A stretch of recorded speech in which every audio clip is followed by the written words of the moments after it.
Vamos lá, pessoal. Pergunta de número 100 nessa nossa bateria de 120 questões. Bom, é a última pergunta daquela prova especial de Duque de Caxias que a gente já vinha fazendo.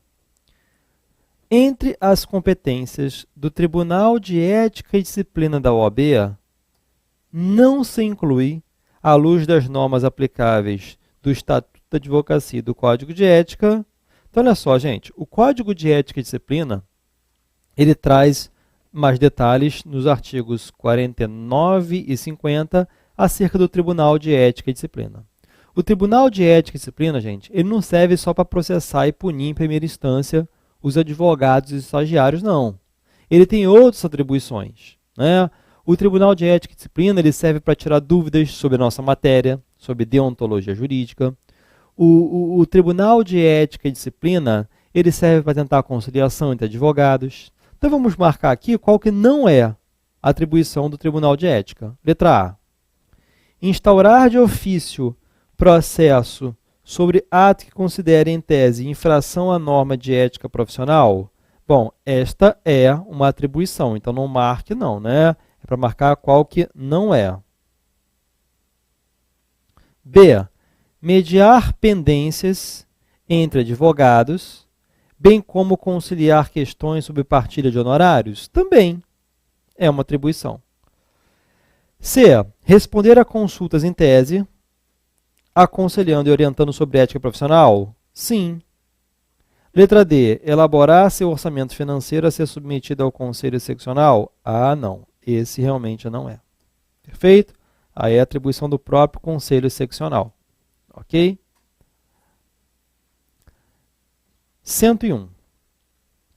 O advogado João, que também é formado em comunicação social, atua nas duas profissões, possuindo uma coluna onde apresenta notícias jurídicas, com informações sobre atividades policiais, forenses ou vinculadas ao Ministério Público.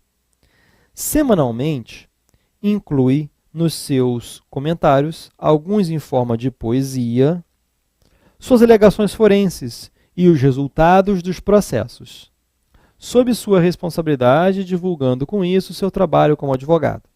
Ou seja, ele se utiliza desses meios de comunicação para fazer indevidamente a sua propaganda, né? Afinal, é proibido o advogado ficar publicando suas alegações forenses, né? Ou falando de causas pendentes dele ou de colegas. À luz das normas estatutárias, assinale a afirmativa correta. Letra A.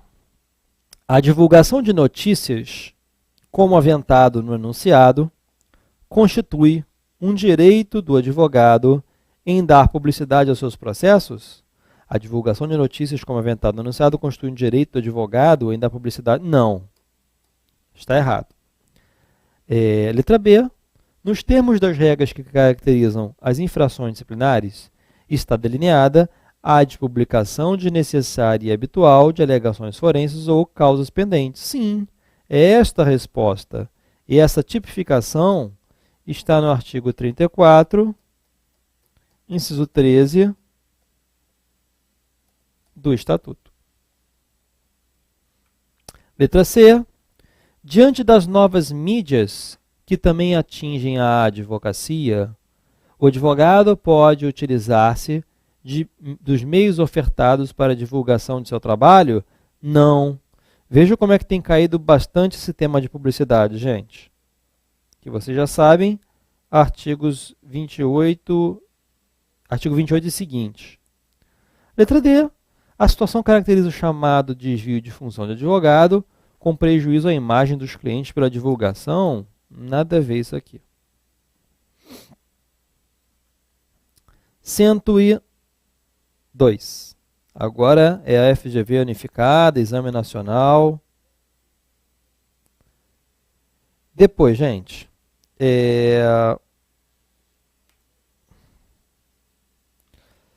a advogada Maria solicitou no cartório de determinada vara civil ter vista e extrair cópias dos autos de processo não sujeito a sigilo.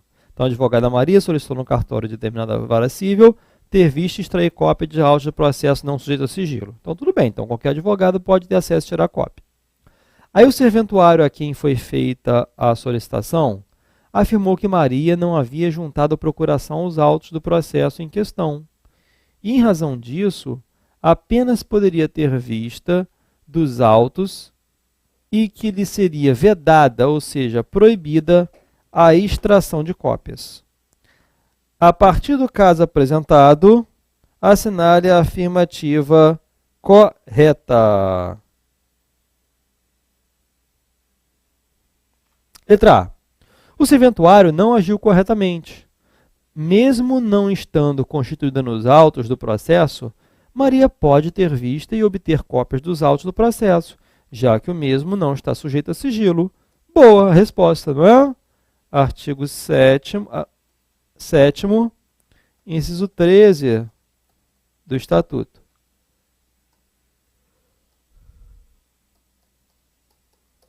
O inciso 5º e o parágrafo 1º também abordam esse tema. Vamos ver as outras. O serventuário agiu corretamente. O advogado não constituído nos autos de determinado processo apenas pode ter vista dos mesmos em balcão, mas não pode retirá-los de cartório para extração de cópias. Errado. Letra B. O serventuário agiu corretamente. Já vimos isso daqui, né?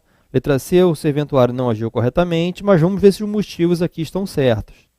Tendo em vista que Maria não estava constituída nos autos e que não poderia retirá-los de cartório para a extração de cópias, o serventuário deveria ter providenciado pessoalmente as cópias de que Maria necessitava. Nada a ver. Letra D. O serventuário não agiu corretamente.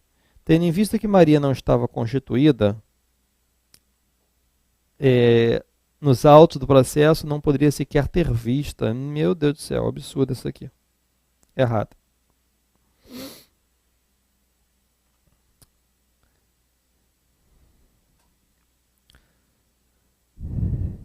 Questão de número 103. O advogado Mário pertence aos quadros da Sociedade de Economia Mista controlada pelo Estado W. Nós fizemos uma questão parecida, viu? Na aula passada. Então, o advogado Mário pertence aos quadros da Sociedade de Economia Mista controlada pelo Departamento W, na qual chefia o Departamento Jurídico. Então, ele é diretor jurídico, não é? De uma Sociedade de Economia Mista controlada pelo Estado W.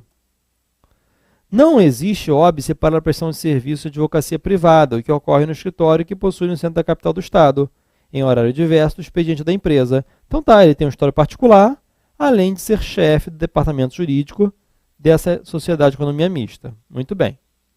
Um dos seus clientes realiza contrato para que Mário aponha o seu visto em ato constitutivo de pessoa jurídica, em junta comercial, cuja sede está localizada na capital do Estado W. Observado tal relato, consoante as normas do Regulamento Geral do Estatuto da Advocacia e do OAB, assinale a alternativa correta. Olha só, gente. Nós estávamos vendo que uma das atividades privativas da advocacia, nos termos do artigo 1º, parágrafo 2º do Estatuto, é dar o visto em atos e contratos constitutivos que vão ser levados a registro em juntas comerciais e em cartórios de RCPJ. Né? Acontece que quando o advogado ele presta serviços para a junta comercial ou para qualquer órgão ou entidade da administração pública direta ou indireta do mesmo ente federativo, no caso ele era advogado, né, de uma sociedade de economia mista do Estado W. Então, na junta comercial desse Estado W, o advogado não pode dar o visto nos atos constitutivos que vão ser levados a registro lá. É um tipo de impedimento que não deve ser confundido com o impedimento do artigo 30 do Estatuto. Para quem foi meu aluno aí, minha aluna na turma de teoria, aquela questão do alto ou baixo escalão. Perfeito? Olha, gente, eu estou gravando essa aula hoje, que dia é hoje? Dia 7 de junho, né? A minha isolada começou a ser vendida a partir de agora, tá? Então, se você quiser, indique aí para seus amigos, ou se você quer assistir só as aulas de ética, tá? São 6 aulas na turma regular, que agora foram liberadas como aula isolada. Perfeito? Como turma isolada. Depois, então vamos ver quais são as alternativas aqui apresentadas. A letra A diz que as circunstâncias indicam que não existe óbice para a posição do visto nos referidos atos? Não, por essas circunstâncias ele não pode. Há óbice sim. Depois, o fato de chefiar departamento jurídico de empresa, seja de que natureza for, constitui elemento impeditivo da posição do visto? Olha, o fato de chefiar departamento jurídico de empresa, seja de que natureza jurídica for, seja de que natureza for, seja privada ou pública, não, se fosse privada não teria problema. Então não é a letra B. Letra C. O exercício da advocacia no local da sede da junta comercial é impeditivo para a posição do visto? Ou seja, o exercício da advocacia, ou seja, o fato de ele exercer advocacia naquele mesmo estado da junta comercial é que impede o visto? Não, muito pelo contrário. A atuação em sociedade de economia mista estadual impede a posição do visto contratado. Certo, naquela junta comercial daquele mesmo estado. Tá certo a letra D. Artigo 2º, parágrafo único do Estatuto. Beleza? É isso aí. 104. João, advogado regularmente inscrito nos quadros da Ordem dos Advogados do Brasil, veio a ser indiciado por força de investigação proposta em face de um dos seus inúmeros clientes, não tendo o causídico participado de qualquer ato ilícito, mas apenas como advogado. Então vamos reler, muita atenção nessa questão. Ó. João, advogado regularmente inscrito nos quadros da Ordem dos Advogados do Brasil, veio a ser indiciado por força de investigação proposta em face de um dos seus inúmeros clientes, não tendo o causídico participado de qualquer ato ilícito, mas apenas como advogado. Veio a saber que seu nome fora incluído por força de exercício considerado exacerbado de sua atividade advocatícia. Contratou advogado para sua defesa no inquérito criminal e postulou assistência à Ordem dos Advogados do Brasil por entender feridas suas prerrogativas profissionais. Observado tal relato, consoante as normas do Regulamento Geral do Estatuto da Advocacia e da OAB, assinale a afirmativa correta. Letra A. Ao contratar advogado para a defesa da sua pretensão, não mais cabe à Ordem dos Advogados interferir no processo para salvaguardar eventuais prerrogativas feridas? Não, gente, muito pelo contrário.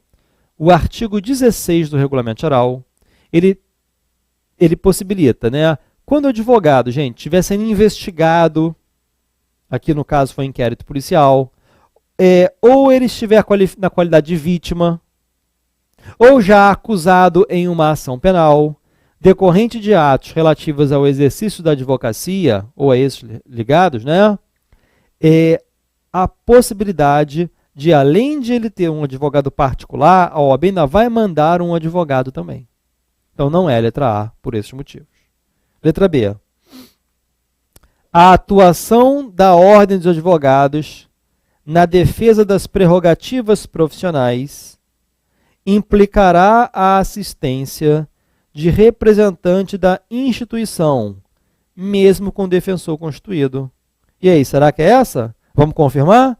A atuação da Ordem dos Advogados na defesa das prerrogativas profissionais implicará a assistência de representante da instituição, mesmo com defensor constituído, ou seja, mesmo com advogado particular.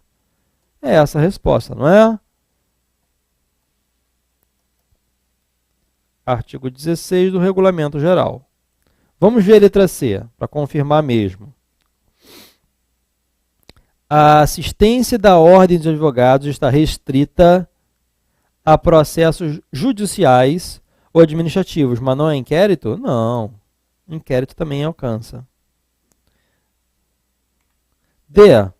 A postulação de assistência deve ser examinada pelo Conselho Federal da Ordem dos Advogados, que pode autorizar ou não essa atividade. Errado, tem nada que ser avaliado.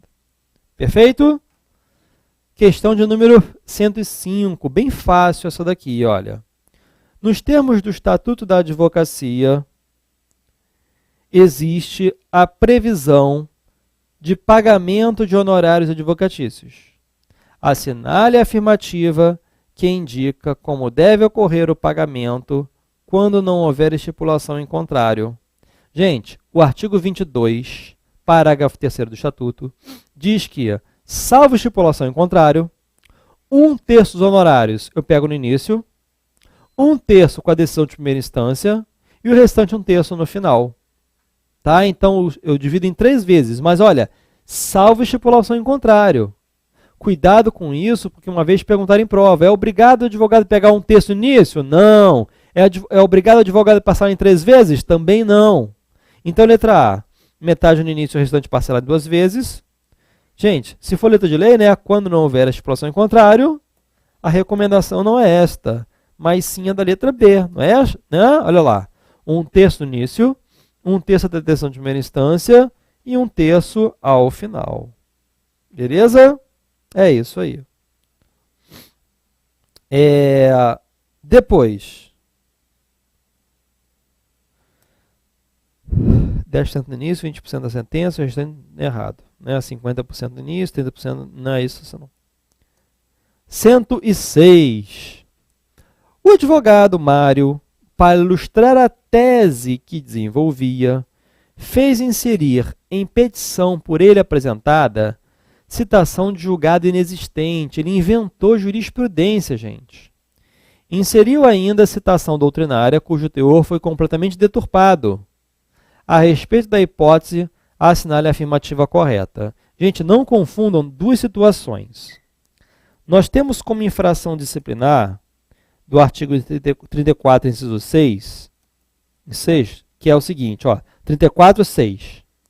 É infração disciplinar advogar contra a literal é infração disciplinar advogar contra a literal disposição de lei. Eu não posso advogar contra a lei, a não ser que esteja baseado em uma tese de inconstitucionalidade, em injustiça da lei ou em pronunciamento judicial anterior, ou seja, baseado em jurisprudência, eu posso advogar contra a lei. Isso é uma infração disciplinar. Agora, existe uma outra infração disciplinar que mais se adequa a este caso, que é a do artigo 34, inciso 14,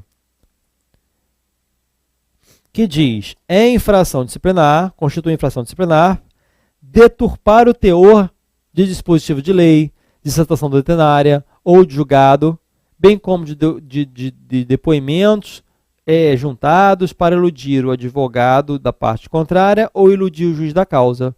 Ou seja, quando o advogado inventa doutrina, inventa jurisprudência para enganar, aí já é uma outra infração disciplinar. Vamos ver o que eles querem aqui. Letra A.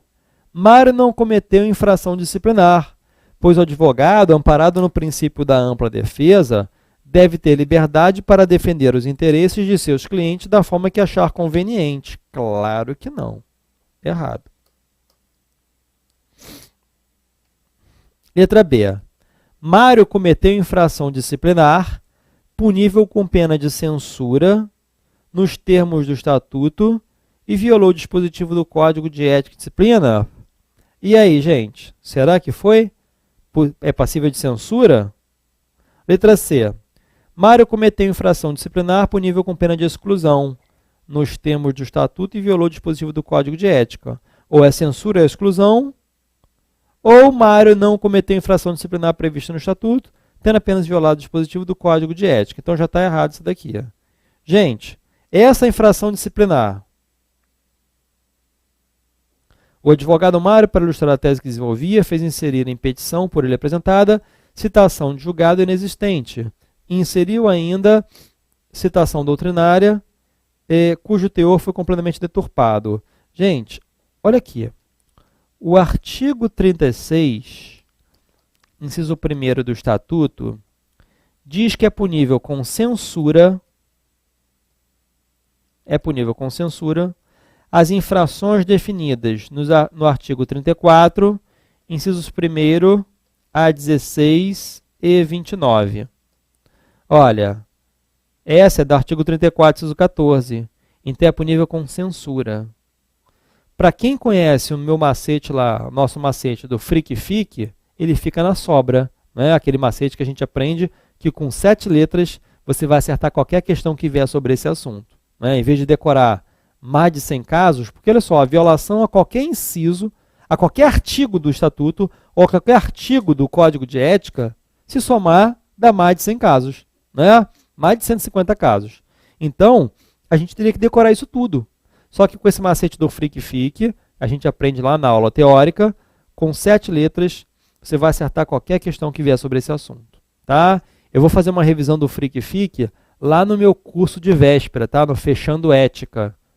Aquele curso que a gente tenta acertar as 10 questões, né? Espero que eu fique iluminado aí, sortudo, para poder falar, conseguir acertar o maior número de questões. Então, a resposta é letra B, gente. Aqui, ó, letra B. Censura. É claro que se tivesse atenuante, ele poderia também ser processado por... podia ser convertido em advertência, né? Poderia ser advertência. Perfeito? É isso aí. Voltando aqui, vamos ver... Mais uma questão agora de número 107. João, além de advogado, é próspero fazendeiro no estado W. Após fiscalização regulamentar, é comunicado que seus trabalhadores estão em situação irregular, análoga à de escravidão. Nos termos do Código de Ética, o advogado deve... Olha só, gente, presta atenção, hein? Ele deu uma situação aqui que o advogado é fazendeiro e vem praticando esses atos aí, né, de manter seus empregados, seus trabalhadores em situação irregular, análoga de escravidão. Nos termos do Código de Ética, o advogado deve... Letra A. Ignorar a comunicação porque são separadas as atividades de advogado e fazendeiro... Ou seja, ele não vai nem dar bola, a OAB não pode fazer nada contra isso, ou o Código de Ética nem fala nada a respeito disso, não é por aí, não é? Depois, B, deixar de prestar concurso a atos que atentem contra a dignidade da pessoa humana. Claro, né, gente? É claro que o advogado deve fazer isso. Bem tranquila essa questão aqui, né? Chega a ser óbvia. Vamos ver as outras, para saber como é que a OAB vem atuando em relação a esse ponto. Atuar como advogado na defesa da situação considerada irregular, ignorando as acusações, ou seja, ele vai se defender ainda disso? Defender esse ato dele? Claro que também não é por aí. Depois... Só para botar o gabarito aqui, ó, artigo 2º, parágrafo único, inciso 8º, a linha D do Código de Ética e Disciplina. Tá? É proibido ao advogado, são deveres do advogado, né? Abster-se de emprestar concursos que atentem contra a ética, moral, honestidade e a dignidade da pessoa humana. Letra D. Defender sua atuação como fazendeiro, que obedece a regras peculiares e costumeiras. Absurdo, tá? 108. Lara, advogada, é chefe do departamento jurídico da empresa Nós e Nós, que é especializada na produção de cordas. O departamento que ela coordena possui cerca de 100 advogados. 10 deles resolvem propor ação judicial para reclamar direitos que são comuns a todos, inclusive a advogada chefe do departamento. Nos termos do Código de Ética, a advogada-chefe do departamento deve. Entenderam aqui, gente? Então, a Lara, ela é advogada e é chefe do departamento jurídico. E alguns dos advogados querem propor ação judicial para reclamar de direitos que são comuns a essa chefe de departamento também. E aí, como é que vai ficar a situação dela? Será que ela, mesmo não estando querendo processar, ela é obrigada a defender a empresa? Mas se ela defender a empresa, ela está indo contra direitos que são dela. E aí? Olha que situação delicada.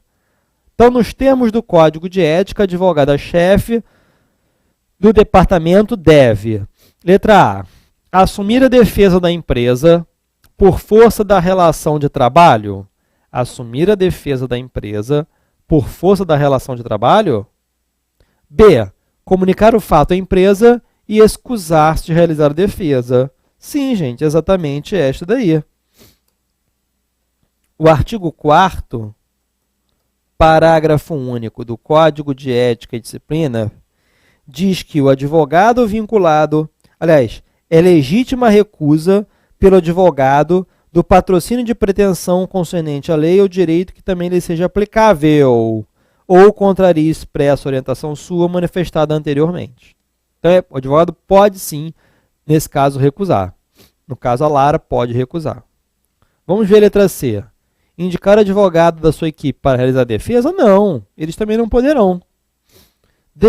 Renunciar ao cargo por impossibilidade de exercício do mesmo. Também não precisa tanto, né, gente? Não precisa sair da empresa por causa disso. Ele vai simplesmente avisar a empresa, não posso atuar nesse caso. Aí o que a empresa vai fazer? Vai contratar um advogado, um escritório de advocacia para fazer aquela defesa. Que não seja advogado empregado, não, advogado de fora. Depois, questão 109. Um jovem advogado inicia sua carreira em seu estado natal, angariando clientes em decorrência das suas raras habilidades de negociador. Com o curso do tempo, sua fama de bom profissional se espraia e, em razão disso, surgem convites para atuar em outros estados da federação. Ao contatar um cliente no estado Y, distante mais de 1.000 quilômetros do seu estado natal, é surpreendido pelas autoridades de Y com determinação restritiva ao seu exercício profissional, por não ser advogado do local. A partir do exposto, nos termos do Estatuto da Advocacia, assinale a afirmativa correta. Letra A. O advogado deve restringir o exercício profissional ao local em que obteve sua inscrição? Ou seja, o advogado só pode advogar onde ele tem inscrição? Claro que não, né, gente? É direito do advogado exercer a profissão com liberdade em todo o país. Artigo 7º, inciso 1º do Estatuto. Só que nós temos que combinar este artigo 7º, inciso 1º do Estatuto, com o artigo 10 e seus parágrafos, também do Estatuto. Porque nós aprendemos lá no curso teórico que são 3 os tipos de inscrição dos advogados, né? Temos a inscrição principal, que é a primeira inscrição que você vai fazer, assim que você tiver com seu certificado de aprovação. Essa inscrição principal deve ser feita naquele estado, ou melhor, naquele conselho seccional da OAB, do estado onde você pretende exercer a advocacia com habitualidade. Não necessariamente aonde você se inscreveu, não, onde você fez a prova da OAB, não. Você pode ter feito a prova da OAB no seu estado, passou, depois você pode se inscrever, tirar a inscrição principal em qualquer outro estado, desde que você afirme que lá você vai advogar com habitualidade, ou seja, que você vai estabelecer o seu domicílio profissional. Com essa inscrição principal, aliás, se você tiver na dúvida onde você vai fazer o seu domicílio profissional, você pode fazer onde você tem domicílio civil, né? Você pode advogar à vontade naquele estado, ou seja, ilimitadamente, mas poderá advogar, eventualmente, limitadamente, em qualquer outro estado do país. Mas se eu passar a advogar em mais de 5 causas por ano, ou seja, tendo 6 ou mais, eu tenho que tirar suplementar, né? Então a letra A não é. Letra B. O advogado deve solicitar autorização a cada processo em que atuar fora do estado da inscrição? Claro que não. C. O advogado deve realizar exame de ordem em cada estado em que for atuar? Meu Deus do céu, claro que não. Letra D, né, gente? O advogado pode exercer sua profissão em todo o território nacional. Artigo 7º, inciso 1º, combinado com o artigo 10, parágrafo 2º do Estatuto. Perfeito? Então, finalizando o bloco por aí, eu volto no próximo bloco com a questão de número 110 e, é claro, até a nossa última, que é de número 120.